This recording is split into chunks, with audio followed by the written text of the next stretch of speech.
नमस्ते मित्रांनो, जय शिवराय, शुभ सकाळ। तुमचं पुन्हा एकदा स्वागत आपल्या नवीन व्हिडिओमध्ये। खूप टाईम झाला की आपले व्हिडिओ आले नव्हते, तर आता टाईम भेटला। आपण एका गडावर चाललो आहे, तुम्ही टायटलवरून समजलं असेल। तर आपण आज जातो आहे हरिश्चंद्र गडावर ट्रॅव्हल मिस बरोबर, आपले ट्रॅव्हल पार्टनर येत आहेत। तर आता आपण आहोत कसाराला। सकाळी आपण कसारा स्टेशनला आलो आहे, तर इथून आपल्याला पहिलं जायला लागेल राजूरला। राजूरहून आपल्याला पाचनाई गाठायचं आहे। तर तुम्हाला या पार्किंगमधून तुम्ही प्रायव्हेट व्हेकल पण करू शकता। साधारण ते 5,500 ते 6,000 मध्ये तुम्हाला रिटर्न येऊन जाऊन तुम्हाला हरिश्चंद्रगडावर सोडतील ते लोक। आणि आता आपण जर्नी स्टार्ट करूया। तर आजचा व्हिडिओ आय होप तुम्हाला आवडेल।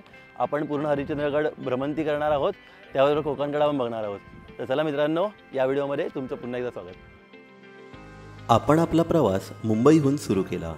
दादरवरून आपण कसारा गाठलं।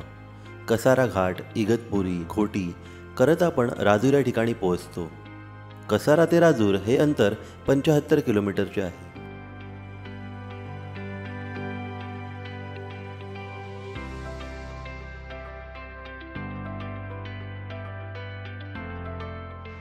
तर आता आम्ही राजूरला नाश्ता वगैरे केला आहे। आता इथून हरिश्चंद्रगडला निघतो आहे। इथून एक 25 किलोमीटर आहे। आपली गाडी पण आली आहे।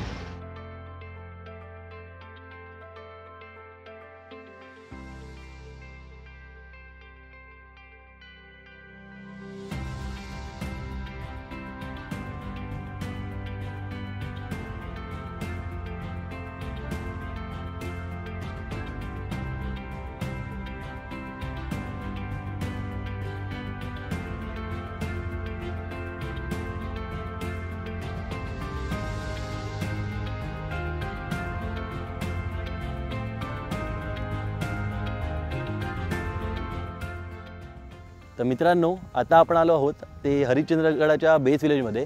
या गावाचं नाव आहे पाचनाई। आपल्याला दोन जागेवरून हरिश्चंद्रगड गाठता येतो। सगळ्यात सोपी वाट इथूनच आहे, पाचनाई या गावातून। इथे येण्यासाठी तुम्हाला राजूरवरून डायरेक्ट ट्रान्सपोर्ट मिळेल। आणि अजून एक वाट येते, ती माळशेजवरून खिरेश्वरून येते। आपल्याला पुणे साईडनी यायचं असेल तर ती वाट तुम्हाला बेटर पडेल। आपण या साईडनी आलो आहे, म्हणजे कसारावरून आलो तर आपण पाचनाई या बेस विलेजवरून आलो आहे। आणि हार्डली ट्रेक जे एक्सपिरियन्स ट्रेकर आहेत त्यांच्यासाठी 40-45 ते एक तासाचा ट्रेक आहे। आणि जे नवीन आहेत त्यांच्यासाठी 2 तास लागतील। आता आपण एकदम उन्हात ट्रेक चालू करतो आहे, तर आपल्याला 1.5 तास लागेल आपलं शूट वगैरे पण करायचं आहे। ही हरिश्चंद्रगडावर येण्यासाठी सगळ्यात सोपी वाट आहे। असं बोलतात की हरिश्चंद्रगडावरती येण्यासाठी 17 की 18 वाट आहेत, त्यामधलं सगळ्यात सोपी वाट ही आहे, पाचनाई गावातून चालू होते ती। तर आपला ट्रेक इथूनच स्टार्ट होईल। तर चला आता।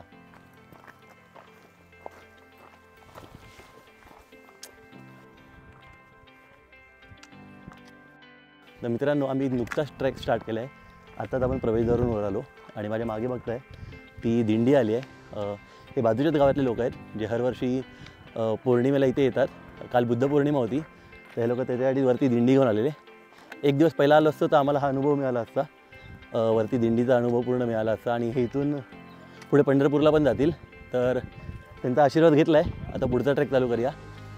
इथून तुम्हाला रस्ता दिसत असेल, नीट बघाल तर तिथेच जायचं आहे आपल्याला शिडीवरून।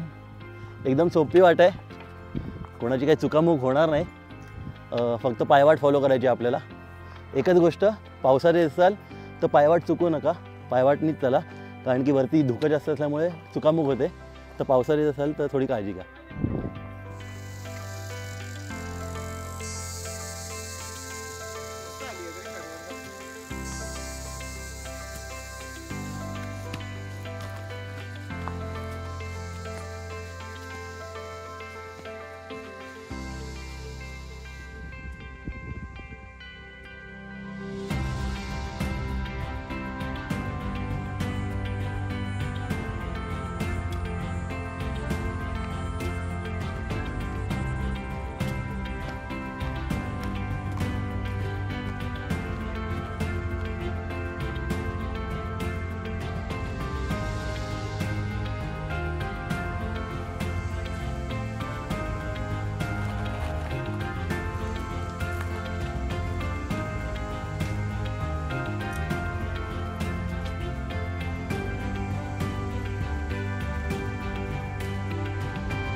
अमय रानमेवा लुटतोय, करवंद काढतोय।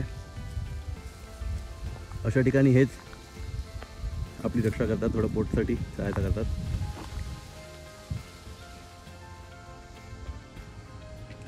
तर मित्रांनो, एक 15 मिनटं चालल्यावर आपण या पॅचकडे येतो. या शिड्या प्रशासनाने नवीनच लावल्यात, तर आपल्याला खरंच त्याचं कौतुक आहे. आपण हरवे नावं ठेवतो की प्रशासन काही कामं नाही करत, तर ही काम आहेत. हे आत्ताच शिड्या लावल्यात, 4-5 महिने झाले असतील. हा पॅच होता इकडून नवख्या लोकांना थोडं डिफिकल्ट व्हायचं. हा एकच असा पॅच होता जिकडे थोडं घाबरल्यासारखं वाटायचं नवख्या लोकांना. बाकी असा काही डेंजर नव्हता, पण प्रशासनाने 2 शिड्या लावून त्यांच्यासाठी खूप चांगलं केलं आहे की हा पॅच पण एकदम सोप्पा करून टाकला आहे. तर खरं या गोष्टीचं कौतुक, थँक्यू. आता या शिड्या चढून आपण गुफेकडे जाऊ आणि तिकडे पहिला ब्रेक घेऊ. आतापर्यंत आपण ब्रेक घेतला नाही, 1-2 थांबलो फक्त. तर वरती जाऊन एक टँकचा ब्रेक घेऊ. चला.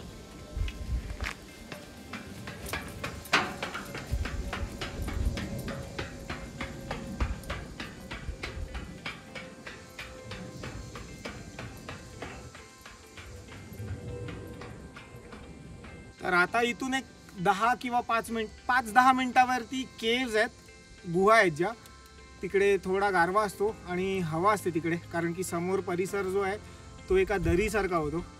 तर तिकडे आम्ही जाऊन एक 5 ते 10 मिनिटाचा ब्रेक पुन्हा घेऊ. तिकडे टँक वगैरे काहीतरी पिऊ, पाणी वगैरे, आणि मग नंतर पुन्हा स्टार्ट करू. एक अंदाज आम्हाला आत्तापर्यंत 20 ते 25 मिनटं लागली आहेत आणि त्याच्या पुढे आता ऊन असल्यामुळे कमीत कमी एक 1.25 तास लागू शकतो. बट तसा ऊन नसला आणि जर आपण अर्ली मॉर्निंग ट्रेक चालू केला तर एक 40 मिनटं खूप होतात. चला.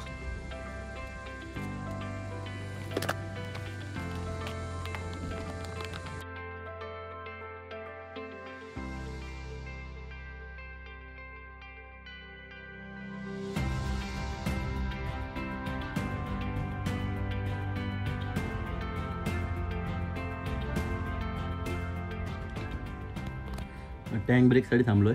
अमय मस्त टँक बनवतोय.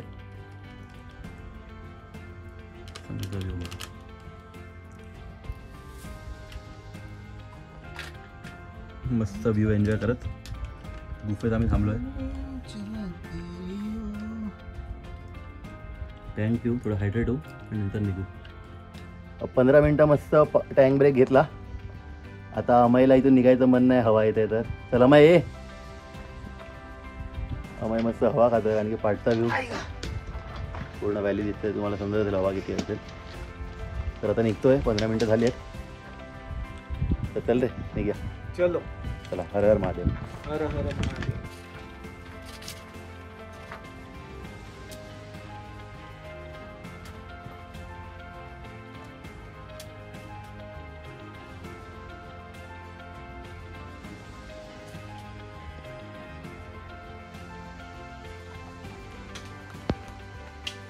मित्रांनो, ही जागा नीट बघा. आता उन्हाळा आहे म्हणून इथे काही दिसत नाही तुम्हाला, पण हरिश्चंद्रगडचा सगळ्यात चांगला वॉटरफॉल इकडून येतो. तुम्हाला मी माझ्याकडे क्लिप असेल ना, तर ह्याची पावसाळ्याची क्लिप दाखवतो की इकडे कशा प्रकारे पाणी वाहतं. लिटरली तुम्ही जेव्हा पावसाळ्यात याल तर इकडे मजा केल्याशिवाय तुम्ही जाणार नाही. लिटरली तुम्ही इथे टेकून पूर्ण वॉटरफॉलचा आनंद घेऊ शकता. माझ्याकडे क्लिप असेल त्या क्लिपमध्ये मला वाटते फोटो नाही तर क्लिपमध्ये अमेज आहे. त्यामुळे तुम्हाला क्लिप जर माझ्याकडे असेल तर याच्यात टाकीन या व्हिडिओमध्ये. तर इथे आल तर या जागेवर नक्की भेट द्या आणि ते आपला टाईम मस्त एन्जॉय करा आणि भिजायच्या पूर्ण तयारी द्या. आणखी या वॉटरफॉलच्या खाली जर नाही भिजलात तर पूर्ण हरिश्चंद्रगड तुमचा मॉन्सूनमध्ये वेस्ट आहे.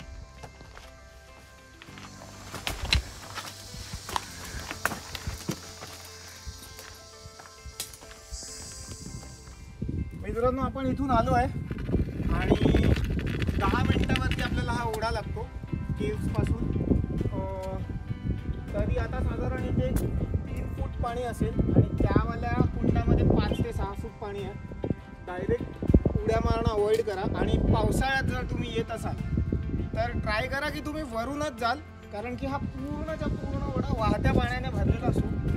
गडावरून डायरेक्ट पाणी इकडनं येतं आणि हा खालती एक डिरेक्टली 120 फुटाचा वॉटरफॉल आहे. सो पावसाळ्यात ह्या गोष्टी टाळा, पाण्याच्या जवळ जाणं अवॉइड करा. चला.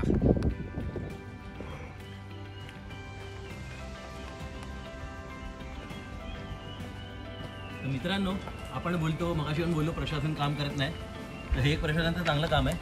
की ब्रिज बांधलं आहे. तुम्हाला वाटेल हा छोटा ब्रिज आहे काय आहे, पण इथून पावसाळ्यात खूप वेगाने पाणी वाहतं. लिटरली जेव्हा पाऊस जास्त असेल जुलैमध्ये तेव्हा गुडघ्यापर्यंत पाणी असतं आणि फोर्सनी असतं. काही दुर्घटना घडण्याची शक्यता असते, म्हणून प्रशासनाने हा ब्रिज बांधला आहे. तुम्हाला फोटोसाठी पण चांगला आहे आणि कामासाठी पण खूप येतो. तर तुम्ही या ब्रिजपर्यंत जर पोहोचताय तुम्ही बरोबर मार्गावर आहे. इथून हा लास्ट पॅच आहे, इथून सरळच होता रस्ता, पूर्ण गुफेपासून सरळ रस्ता आहे, म्हणून हरिश्चंद्रगड इझी आहे. आणि इथून आता एक 15 मिनिटं ही चढण आहे, थोडंसं चढायचं आहे, थोडं दमशाक लागेल, तर इथे थांबा आणि एक 15 मिनिटाचा पॅच करून तुम्ही गडावर पोहोचाल.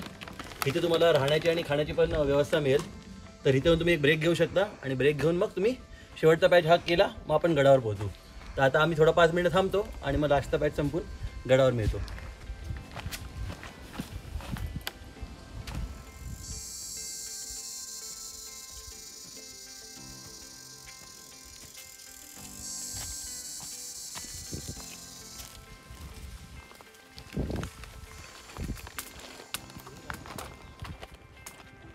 तर मित्रांनो, तसा हरिश्चंद्रगडचा ट्रेक जे रेग्युलर ट्रेकर आहे त्यांच्यासाठी 1 तासच आहे, पण आम्ही दुपारी 1 वाजता चालू केलं आहे आणि मेचं एकदम कडक ऊन आहे. दुपारी 1 वाजता 35 ते 37 डिग्री मी ट्रेक चालू केला आहे. तर आम्ही प्रत्येक 15 मिनिटांनी थकतो आहे. लोकांना वाटत असेल अरे रेग्युलर ट्रेकर थकत नाही, पण आम्हाची हालत बघा. 15-15 मिनिटांनी आम्ही थकतो आहे, थोडा हायड्रेट होतो आहे, कारण की हायड्रेशन इम्पॉर्टंट आहे, पाणी पिणं इम्पॉर्टंट आहे. तर आम्हाला काही घाई नाही आहे. आता 1.25 तास झाला आहे आम्हाला, एवढंच आम्हाला मंदिर गाठलं पाहिजे होतं, पण आम्ही एकदम आरामात चाललो आहे. इथून आम्हाला एक या स्पीडनी गेलो तर 15 ते 20 मिनटं लागतील. आम्हाला काही घाई नाही आहे. उन्हाचा खूप कडक मारा होतो आहे, तर आम्ही आरामातच चाललो आहे. तुम्ही अमयची हालत बघू शकता. थोडं थकलो आहे, बाकी काय नाही. अमयवालो की ना जबरदस्त. चला. तर मित्रांनो, फायनली तो पॅच संपला आहे आणि आपण आता पठारावर आलो आहे. तर इथून तुम्हाला मंदिर दिसायचं लागतं. ते समोर मंदिर आहे, मंदिर दाखव. तर ते मंदिर आहे आपलं हरिश्चंद्रगडाला. आणि वरचं जे उंच शिखर दिसतं आहे तारामतीचं शिखर आहे, महाराष्ट्रातलं 3ऱ्या या 4थ्या क्रमांकाचं ते शिखर आहे. तर पहिला आपण मंदिरात जाऊया. आता इथून 5 मिनिटात आपण मंदिरात पोहोचू. तर आपण पहिला मंदिराचं दर्शन घेऊया, नंतर मग बाकी फिरूया.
तर मित्रांनो, फायनली आपण गडावर आलो आहे.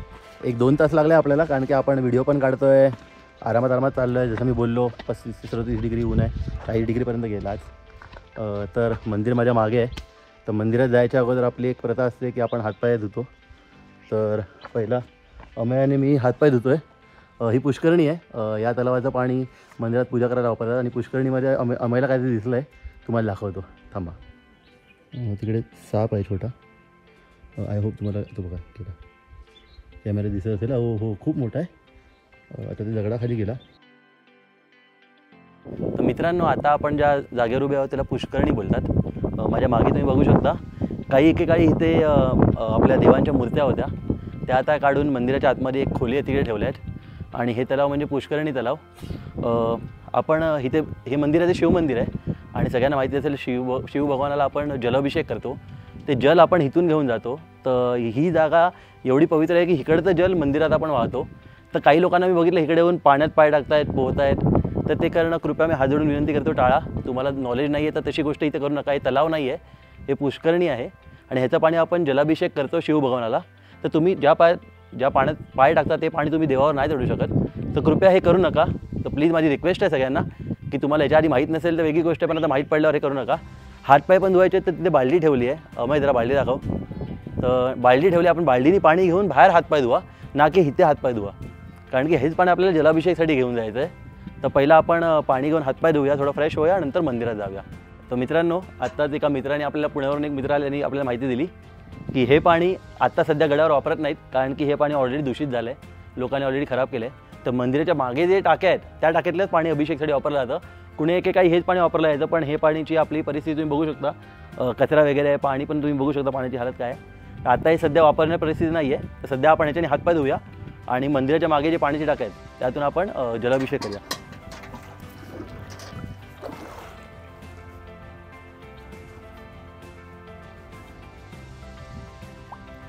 तर हातपाय पण बाहेर येऊन धुवा.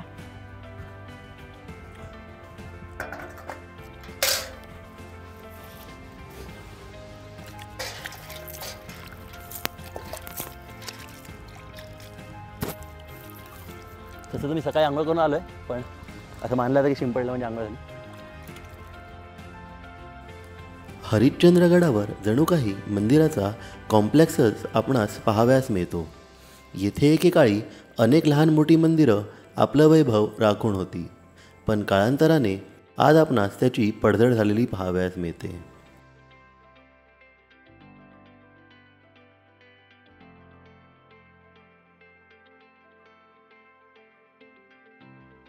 सर्वप्रथम आपण या गडावरील श्री शंकराच्या सर्वात मोठ्या मंदिरात जाऊ. हे मंदिर हरिश्चंद्रेश्वराचे मंदिर म्हणून प्रसिद्ध आहे. 16 मीटर उंच असणारे हे मंदिर अजूनही आपलं ऐतिहासिक वैभव टिकवून आहे. मंदिरात प्रवेश केल्यास आपणास नंदी महाराज विराजमान असलेले दिसतात. तसेच मंदिराच्या द्वारावर असणारी गणेशपट्टी आपण येथे पाहू शकतो.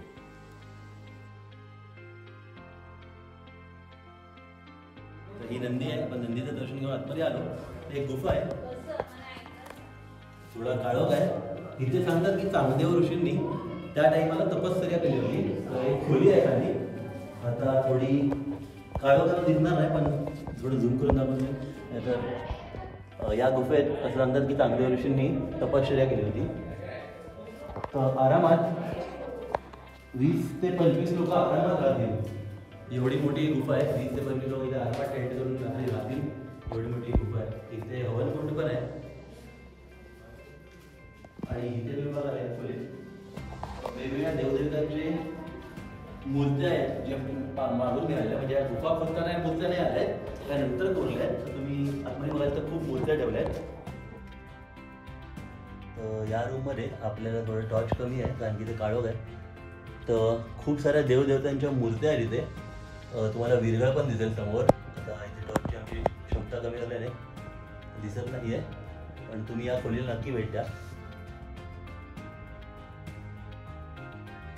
मंदिराच्या मागच्या बाजूने आपण प्रवेश केला असता हिंदू धर्मशास्त्राप्रमाणे मंदिराच्या द्वारपालाची जोडी म्हणजेच जय आणि विजय यांची अतिशय सुबक मूर्ती आपले लक्ष वेधून घेते.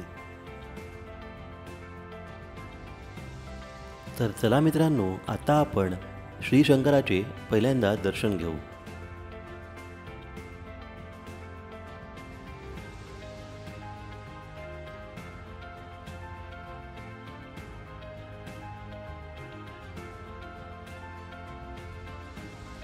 मित्रांनो, मे महिना चालू असला तरी मंदिराच्या गाभाऱ्यात असलेलं हे पाण्याचं टाकं आजही गडावर येणाऱ्या प्रत्येकाची तहान भागवायचं काम करतं.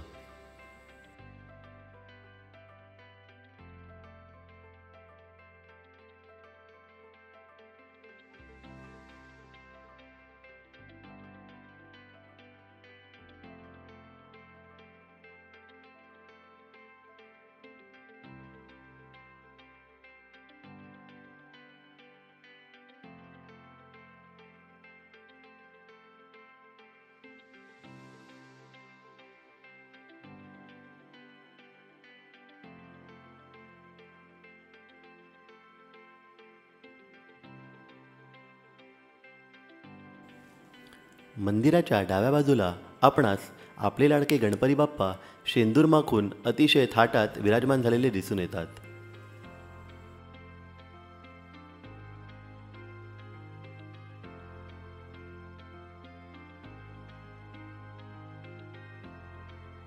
इतिहासकारांच्या मते झंझराजा शिलाहार यांनी 9व्या शतकात उत्तर कोकणात 12 ठिकाणी म्हणजेच गोदावरीचं उगमस्थान असणाऱ्या त्र्यंबकेश्वरपासून कुकडी नदीचे उगमस्थान असणाऱ्या कुकडेश्वरपर्यंत अशा 12 नद्यांच्या उगमस्थानी शिवशंकराची शिवलिंग बांधली. हरिश्चंद्रेश्वराचं हे मंदिर हे त्यामधीलच एक मंदिर आहे.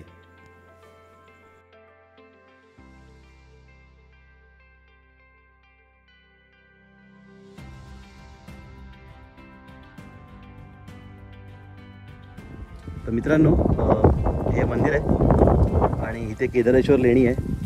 तर आता आपण लेण्यात चाललो आहे केदारेश्वर महादेवाचं दर्शन घ्यायला. मंदिरापासून 2 मिनिटावरच आहे. हे मंदिरा बाजूने रस्ता, इथून यायचं आहे आपल्याला बस, आणि इथून खाली उतरून लेण्यामध्ये.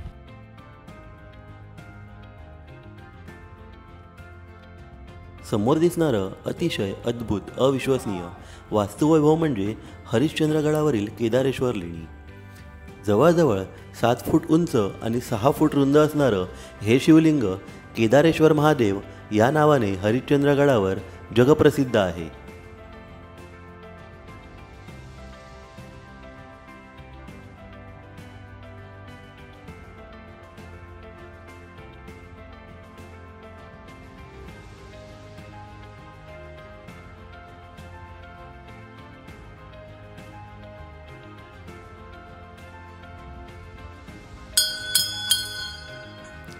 येथे अशी लोककथा प्रसिद्ध आहे की हे 4 खांब म्हणजेच 4 युगांचे साक्षी आहेत.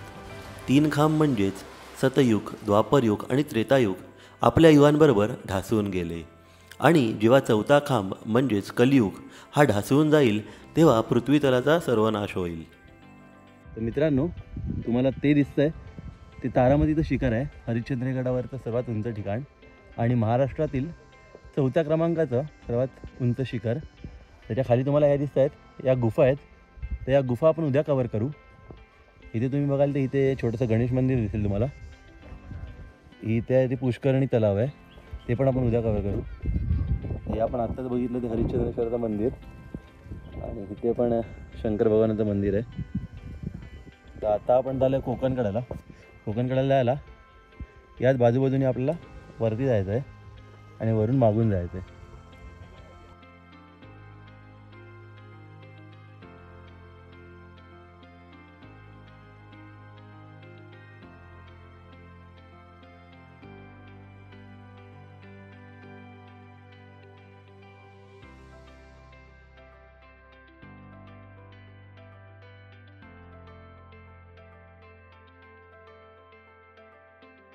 मगाशी दाखवल्याप्रमाणे आता आपण तारामतीच्या बरोबर खाली आहे आणि तुम्हाला इथे गुफांचा समूह दिसतो.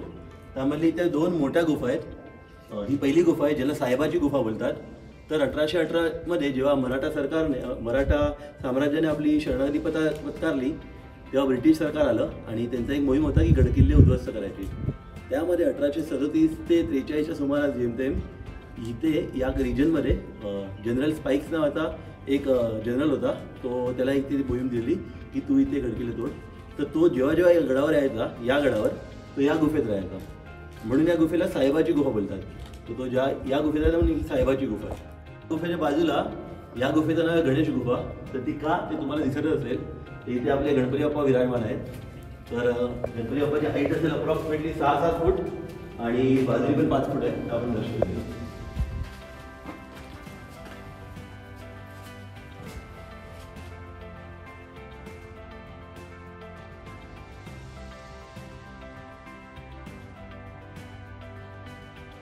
तर मित्रांनो, मगाशी आपण खाली होतो मंदिराकडे. हरिश्चंद्रेश्वराचं मंदिर आहे. तिकडून आपण आता कोकणकडे जातो आहे. तर इथून आता वरती याचा रस्ता आहे.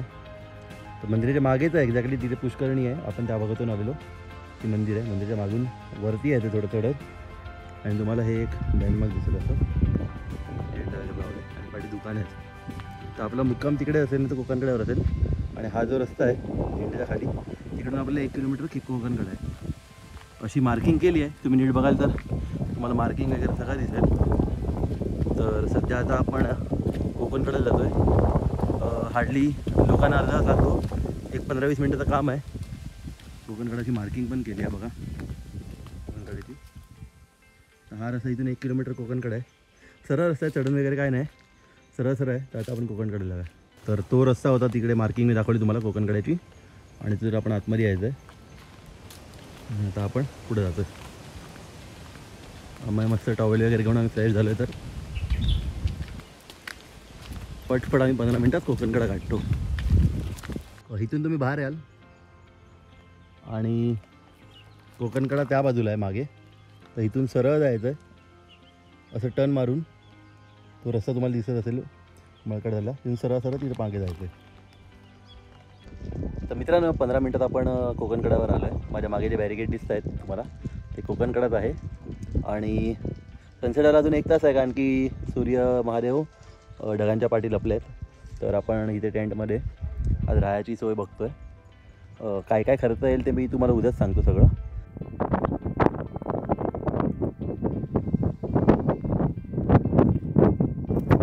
तर मित्रांनो आता आपण जिकडे उभे आहोत तो निसर्गाचा एक अद्भुत चमत्कार म्हणजे हरिश्चंद्रगडवरचा कोकणकडा. तर आपण यासाठी इथे बिगडेला आलेलो, कारण की आपल्याला इथे गर्दी नको होती आणि लिटरली इथे कोणच नाही आहे, फक्त मी आणि अमयाच आहे. आणि त्यासाठीच आम्ही इथे आलेलो सनसेट एन्जॉय करायला. तुम्ही सनसेट पण माझ्या मागे बघू शकता, अतिशय उत्कृष्ट वाटतं आहे. आणि उद्या सकाळी आपण पावसाळी ढग बघायला येऊच. पण हा जो आता जो आम्ही जगतोय हा क्षण तो खरं मेमोरेबल आहे, कारण की कोकणकडा एवढा एमटी मी कधीच नाही बघितला लाईफमध्ये. 6-7 वेळा मी आलो आहे, पण एवढा एमटी कोकणकडा मी कधीच नाही बघितला. अक्षरशः इथे कोण नाही आहे. आम्ही रात्री इथेच कॅम्प लावणार आहे. तर एक वेगळाच अनुभव आहे. तर पायाखाली तुम्ही बघू शकता पूर्ण कोकणकड्याचा विहंगम दृश्य. तर आता आपण जाऊया पहिला मॅगी खाऊया, कारण की भूक अतिशय जास्त लागली आहे. मस्त चुलीवर आम्ही मॅगी बनवतोय. दादा आपल्याकडे, तुझं नाव काय भाई? रोहित. आणि मी आम्हाला खूप भूक लागली आहे. मॅगी पण रेडी आहे. सकाळपासून आम्ही काहीच खाल्लं नाही आहे ते पण तर सांग. सकाळपासून अमय बोल. आणि आम्हाला भूक होती ती कोकणकड्याची. प्रत्येक प्लॅनमध्ये प्रोग्राम में चेंज होता, त्याच्यामुळे आम्हाला माहीत पण नव्हतं की वरती किती लोक आहेत किती नाही. आणि आम्ही इथे येऊन थांबलो आणि नंतर आम्हाला कळलं की आमचा प्रोग्राम जरा जास्तच जबरदस्त झाला आहे. तर मित्रांनो कोकणकड्यावर तुम्ही बघाल ना, फक्त मी आणि अमयच आहे आता सध्या. पूर्ण कोकणकडा रिकामा आहे. अमय माझ्या मागे आहे, कोणच नाही आहे खरं बोलतं तर. आणि यासाठीच आम्ही इथे आलेलो की आम्हाला आमचा एकांत भेटावा. अरे आमचा एकांत बोलू नको. आमचा म्हणजे असं तुम्ही पाठीमागे बघत असाल, सगळे उद्या परवा येतील. तर पार्टी सनसेट एन्जॉय करतोय आम्ही. मला दिसत असेल मागे सनसेट आहे, तर बरं वाटतंय. हवा पण मस्त वाटते.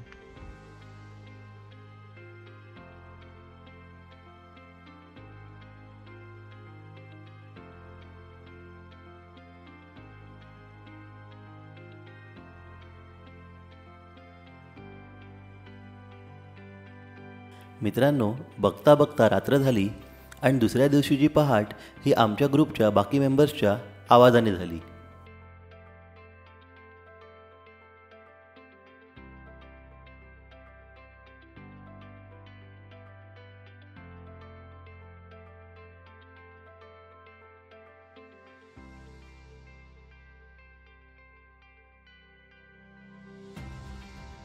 तर मित्रांनो आपण सकाळी आता कोकणकड्यावर आलो आहे इंद्रवज्र बघायला. तर इंद्रवज्र आपल्याला असं दिसत नाही, आपल्याला नशीब पण लागतं. आणि 3 गोष्टी लागतात. दरीमध्ये असे पावसाळी ढग पाहिजे, त्यामध्ये आपण पाहिजे, आणि आपल्या मागे सूर्य पाहिजे. तर सूर्याच्या मध्ये पण आपल्याला फॉग नको, जे वरती ढग आहेत ते. सूर्याचा प्रकाश आपल्यावर आणि आपली सावळीमध्ये आपल्याला इंद्रवज्र दिसेल. तर बघूया आपल्याला दिसतो काय. मगाच पण आम्ही थांबलो अर्धा तास झाला, तर सूर्य अजून पाठी लपलेलाच आहे ढगांच्या मागे. तर बघूया जेव्हा सूर्य क्लिअर होईल तेव्हाच आपल्याला दिसेल. होप्स का अभि काय बोलतो भेटला पाहिजे. एवढी मेहनत करून आलोय. हे लोक सकाळी आलेत पूर्ण गँग आमची. सगळे थांबले तिथे आर्यन आणि बाकी सगळे थांबलोय. सूर्य क्लिअरची वाट बघतोय. बघूया. अभि उलटा घुमवतील. कोणता कोणतरी येणार नाही. ढग आले सांगतो मला मोबाईल घे. कोण नाही आलं तर ढग येऊ दे. एकटर राहणं अवघड आहे रे. कोण ना कोण येतात. काय बोलताय? बस राईट टाईमवर आम्ही बाहेर गेलो पाहिजे.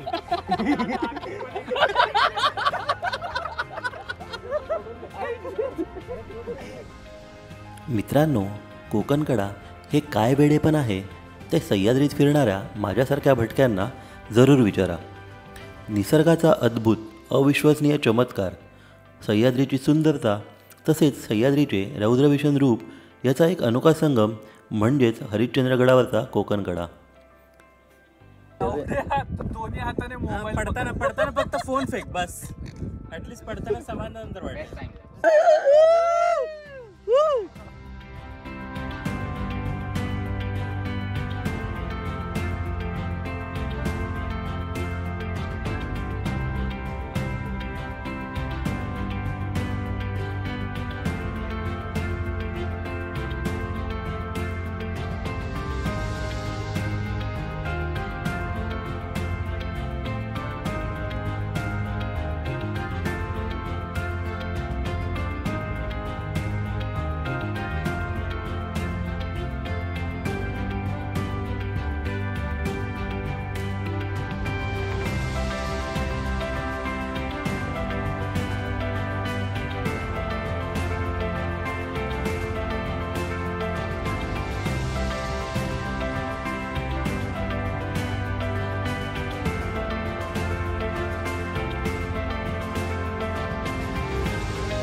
तर मित्रांनो, आता आपण आलो आहे कोकणकड्यावर सनसेट एन्जॉय करायला.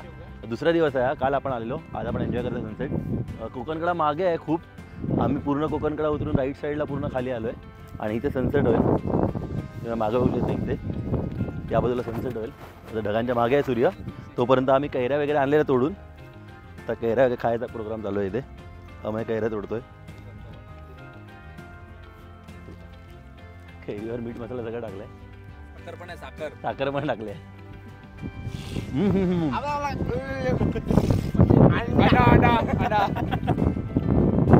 बाप मसाला ज्यादा है. जाने दे, अमीरात में गरीब के मुंह नहीं लगते.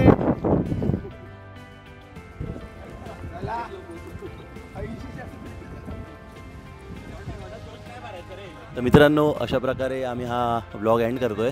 आय होप तुम्हाला हरिश्चंद्रगडाबद्दलची माहिती आवडली असेल. आणि आता आपण शेवटी परत गणपती बाप्पाचं दर्शन घेऊन निघायला चाललो. आपला ग्रुप इथेच आहे.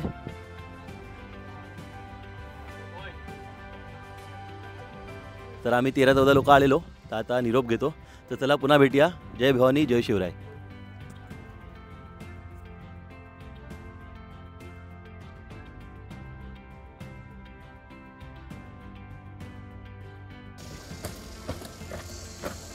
तर मित्रांनो, अशा प्रकारे आपला हरिश्चंद्रगडाचा हा ट्रेक संपला आहे. तर इथे आपण व्हिडिओ समाप्त करूया आणि भेटूया नेक्स्ट व्हिडिओमध्ये कुठल्या तरी वेगळ्या दुर्गावर, वेगळ्या गडावर. तर मित्रांनो, मगाशी तुम्ही बघितलात की आम्ही कोकणकड्यावर कैऱ्यांचा आस्वाद लुटला. पण त्या कैऱ्या आम्ही काढल्या कशा, तो व्हिडिओ तुम्हाला नक्की आवडेल. त्यामागची मेहनत नक्की बघा. आणि आता दर्शन चढलं आम्ही थोड्याला. दर्शन दे रुपये आहे बघा. आम्ही लुटो लुटो लुटो. अरे आरामात घाई नको रे, खूप आहेत. आणि एवढी पटेली आमची. आम्हाला तो पाठी पण आहे तुझ्या, त्याला दाखव. हे बघ या साईडला पण आहेत. अरे उसको दिखाव ना. अरे उडी नको मारू. गाडी लावून आंबे काढले. पोरं गाडीवर चढून आंबे काढतायत. पुढे पण आहेत. पोरांनी लुटलंय अक्षरशः. बस समय बस बस धंदा लावायचा. चल बस. रात्री इंद्रवज्र बघायला आलो आम्ही. भारी ना.